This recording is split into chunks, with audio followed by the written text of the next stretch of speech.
los que están acá conocen Python. ¿Poco? Poco. Bueno, Python es un lenguaje dinámicamente tipado, multiparadigma, que bueno, es un lenguaje, bueno, yo se los recomiendo mucho. Y ahora lo que vamos a ver es una herramienta que está básicamente centrada para Python, justo esto que es PQT. Pero los conceptos más o menos son genéricos si ustedes la quisieran agarrar en C++ o también tiene para Java o para distintas cosas. Así que la idea de lo que les voy a explicar en realidad le va a servir para cualquier lenguaje que tenga un binding de Qt para ese lenguaje, digamos. Entonces, bueno, ¿qué es Qt, digamos? Qt es un framework multiplataforma, o sea que ustedes usando Qt pueden desarrollar aplicaciones para Linux, para Mac, para Windows, para cualquier lenguaje, digamos, donde esté soportado Qt. Pero es independiente del sistema operativo. Después, bueno, es usado, él les decía que es un framework usado para interfaces gráficas. Es muy usado para lo que es interfaces gráficas, pero no está limitado solamente a eso. Sino que lo pueden, o sea, todas las herramientas que tienen en un lenguaje tradicional, como para manejar hilos o muchas otras cosas más, también lo tienen en Qt, y como al ser multiplataforma, por ellas lo pueden usar para facilitarte cosas, digamos, cuando se basan de un lenguaje, de un sistema operativo a otro. Tiene doble licencia, GPL y LGPL, por lo que pueden hacer tanto aplicaciones libres como aplicaciones comerciales usando Qt. Y bueno, es un framework muy maduro, con mucho uso. Entonces saben que lo que están usando no es que se les va a romper a cada rato o cosas así. Ahora, ¿qué es PQT? ¿Qué es lo que vamos a ver en la charla? Bueno, PQT es un binding de Qt para Python, digamos, un binding que viene a ser, usted tiene la librería de Qt que se maneja, o sea, que es a nivel de C++ Qt, ¿no es cierto? Fue creado para usarlo con C++. Y el binding lo que hace es agrega una capa más de abstracción que les permite a ustedes, en este caso como un lenguaje como Python, estar usando a través de PQT, Qt que está por debajo. Entonces es una capa más de abstracción que les permite usar funcionalidades de abajo, más abajo, digamos, que no fueron diseñadas específicamente para Python. En el caso de PQT también tiene doble licencia como Qt. Tiene una GPL que la pueden usar para hacer aplicaciones libres sin costo alguno. Pero la LGPL de PQT es paga, digamos. O sea, si ustedes quisieran hacer aplicaciones comerciales usando PQT tendrían que pagar para poder usarla. Otra alternativa para hacer aplicaciones pagas es el caso de PSide, que el tema es así, Qt es propiedad de Nokia, digamos. Qt es propiedad de Nokia y PQT es propiedad de Riverbank. La gente de Nokia les fue a hablar a los de Riverbank para ver si les podían hacer la versión LGPL que también fuera gratis, digamos. Pero los de Riverbank parece que no les gustó, entonces Nokia empezó a hacer PSide, que vendría a ser exactamente igual a PQT, tratan de que soporte exactamente los mismos métodos, todo, pero que la pueden usar para hacer aplicaciones comerciales sin tener que pagar. Bueno, tiene una comunidad de usuarios muy activa y bastante numerosa, por lo que si tienen dudas van a encontrar muchos foros o muchas listas de correo donde se pueden consultar cosas. Tiene una base sólida para hacer otro tipo de proyectos como QWT, que es para hacer ploteos de gráficos en ejes cartesianos o muchas cosas más. Y bueno, es muy usada en dominio científico o de visualización para hacer interfaces gráficas, como les decía antes. Entonces, bueno, eso para que tengan una introducción a qué es esto que vamos a ver. Entonces, bueno, ¿qué son los conceptos básicos? La GUI, bueno, es la interfaz de usuario, digamos, o sea, cuando vemos el escritorio, todas las ventanas, todas las cosas que vemos ahí. Los widgets en Qt, PQT, un widget es cualquier elemento gráfico. Así ustedes tengan una barra de progreso, un botón, una ventana, lo que sea, es un widget en realidad, por más que tenga otro nombre, porque en Qt tienen esto que se llama, que es el tema de la herencia, que todos los componentes gráficos en Qt terminan heredando en algún punto de la clase QWidget. ¿Qué les permite esto? El tema de la herencia en Qt a mí es algo que realmente me gusta mucho, porque ustedes empiezan a trabajar con Qt, con PQT y cosas así, y aprenden a usar, qué sé yo, ciertos métodos de un objeto. Pero muchas veces, cuando quieren hacer algo, terminan recurriendo a consultar. Por ahí el hijo no lo tiene, porque el hijo tiene, en la clase que ustedes están trabajando, tiene un par de métodos, pero se fijan en el padre y empiezan a ver que tiene más métodos implementados y cosas así.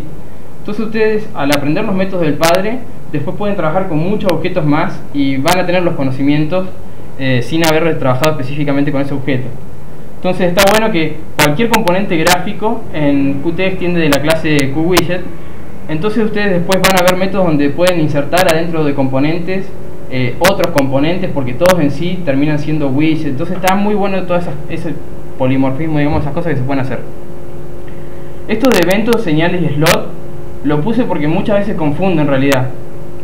A veces la gente piensa que las señales son los mismos que los eventos. Los eventos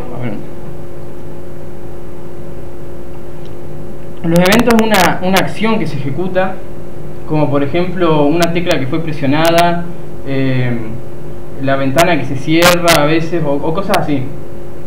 Pero las señales son otras cosas, son como emitir acciones para que otros o sea, emitir señales que otros están escuchando para ejecutar acciones. Un ejemplo básico, digamos, el evento es algo que ustedes se pueden meter en el evento y interceptarlo, digamos, antes de que ocurra.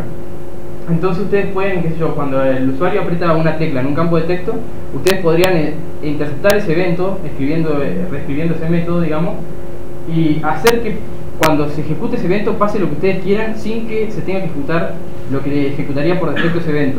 En cambio las señales, si se ponen a ver las señales, que por ahí después les muestro algunas, están definidas como si fueran todas acciones en pasado, ¿no es cierto? Cuando ustedes ven unas señales clicked o pressed o cosas así, o sea, son todas acciones en pasado, sino que el evento ya se ejecutó y se está emitiendo la señal para que todos los que estén asociados a esa señal tengan notificación de que eso ocurrió.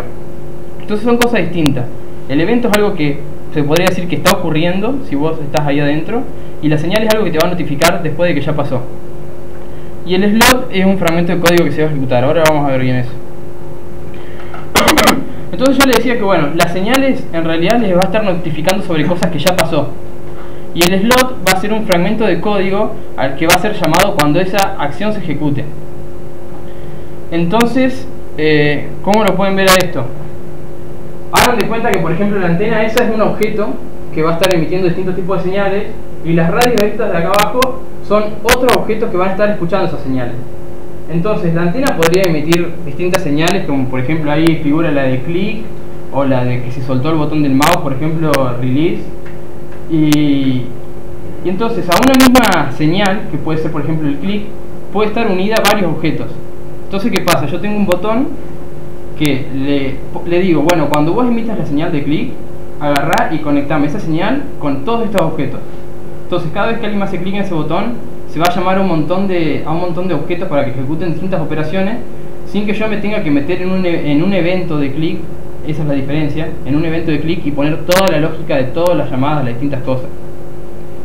Además, como pueden ver, una señal podría estar siendo comunicada a distintos objetos, la misma señal, o señales distintas podrían estar siendo comunicadas a los mismos objetos. O sea, se puede jugar mucho con el tema de unir señales y como es, señales de slot. Después en el ejemplo práctico vamos a ver un poco más en profundidad eso. Esto que les muestro acá abajo es, digamos, la forma de la sintaxis de Python de cómo conectar lo que son las señales con los slots. Una forma muy básica, que digamos es la que yo uso más porque estaba acostumbrado a que en C++ es muy parecida a esta forma, dicen, bueno, voy a conectar ¿qué cosa? El componente botón cuando emita la señal de clic con esta función mía. Entonces ¿qué pasa? Cada vez que alguien apriete, que haga clic en ese botón, se va a llamar esta función. Otra forma más por ahí intuitiva puede ser esta segunda de acá abajo, que hace exactamente lo mismo. Pero ¿qué digo? Cuando se ejecute la señal clicker, la conecto con la función esta. Estas dos funciones están haciendo lo mismo, son distintas formas de escribirla, que esta en realidad se ve beneficiado por la forma que tiene Python de hacer las cosas. Y la de abajo, bueno, supongamos que ustedes agarran y dicen, bueno, quiero que cuando se ejecute... Bueno, está bien. Quiero que... A ver. ¿Funciona esto? Debería. Ahí está. Quiero, acá pueden decir, supongamos que bueno, acá estábamos llamando de dos formas distintas a un mismo método, ¿no es cierto? Pero ahí no estaba recibiendo ningún tipo de parámetro esa función. Entonces supongamos que queremos llamar una función, pero que esa función va a necesitar que se ingresen algunos tipos de valores cuando se sean llamadas para que pueda ejecutar determinada operación. Entonces una forma en Python de hacer esas cosas es usar, por ejemplo, una función lambda que me permite, entonces yo digo, bueno, cuando al componente botón le ejecute la señal de clic, creo estos tipos de funciones lambda, que le paso directamente qué función quiero que sea llamada y le puedo pasar los parámetros acá por defecto. Después, bueno, todo esto que le estoy explicando, lo importante es que se lleven este concepto de lo que son las señales y lo que son los slots. Muchas veces por ahí, si vienen de otros lenguajes o cosas así, van a estar mucho más acostumbrados en realidad a trabajar lo que son con el tema de eventos. Pero el tema de las señales y los slots, cuando empiezan a trabajar esto se dan cuenta que tiene mucha practicidad, digamos, y después en el ejemplo vamos a ver mucho más claro cómo se pueden hacer las cosas. Después las acciones.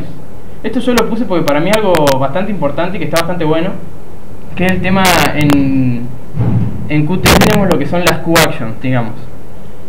¿Qué son, digamos? ¿Qué son justamente estas acciones? Son acciones abstractas, ¿no es cierto?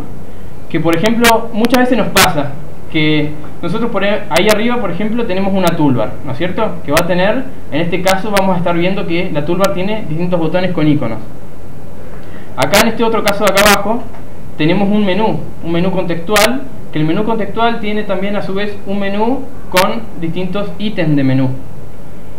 Tradicionalmente lo que se suele hacer es cuando en varios otros frameworks es, vos tenés un objeto menú, bueno, el menú recibe objetos menú ítem para tener adentro. Tenés una toolbar, bueno, la toolbar recibe botones para poner adentro. ¿Qué pasa? A la hora de que vos tenés que agarrar y, en el caso tradicional, vos tenés un editor de texto cualquiera, tenés la opción de copiar, o copiar, pegar, lo que sea. Cuando vos haces copiar, ¿qué tenés? Tenés un atajo de teclado con control C para copiar, tenés una opción en el menú para copiar, usualmente tenés una toolbar con un botón de copiar. Entonces fíjense que estás teniendo la misma acción en un montón de lados dispersa, y muchas veces en otros lados pasa que al ser un ítem de menú en la toolbar, un botón, o sea, son todos objetos distintos en realidad, vos tenés que asegurarte de que todos esos objetos distintos estén llamando a la misma función. Si alguna vez haces un cambio de la función o lo que sea, tenés que ser consciente de que tenés que ir a cambiar en todos esos objetos a dónde están llamando. Entonces, digamos, es una cosa bastante complicada en el sentido de que por ahí, si hacen cambios, mantenerla sincronizada y cosas así. Cambio en Qt surgen esto que son las acciones. ¿Qué son las acciones? Bueno, esto que le decía, acciones abstractas. Entonces, yo sé que por ejemplo, una acción, si la pongo en la toolbar, sé que en la toolbar se ven botones. Entonces la acción adentro de una toolbar se va a renderizar como un botón. Si la pongo en un menú, sé que en un menú voy a tener este tipo de cosas como si fueran ítems de adentro de un menú. Entonces cuando lo ponga acá adentro se va a renderizar de esa forma. Y en realidad es el mismo objeto que lo estoy poniendo en varios lugares al mismo tiempo. Entonces cuando yo asocie una señal de esta acción a otro componente de código que quiero que se ejecute, para todas va a ser válido, para el save que está acá, para el save que está ahí. Entonces yo no me tengo que preocupar si el día de mañana cambio algo, de que todo eso se mantenga sincronizado. Voy a estar cambiando un solo objeto y se va a adecuar siempre, a donde sea que lo ponga, se va a adecuar de la forma que se tiene que renderizar. Entonces me ahorro muchos problemas y puedo usar el mismo objeto en varios lados. Bueno,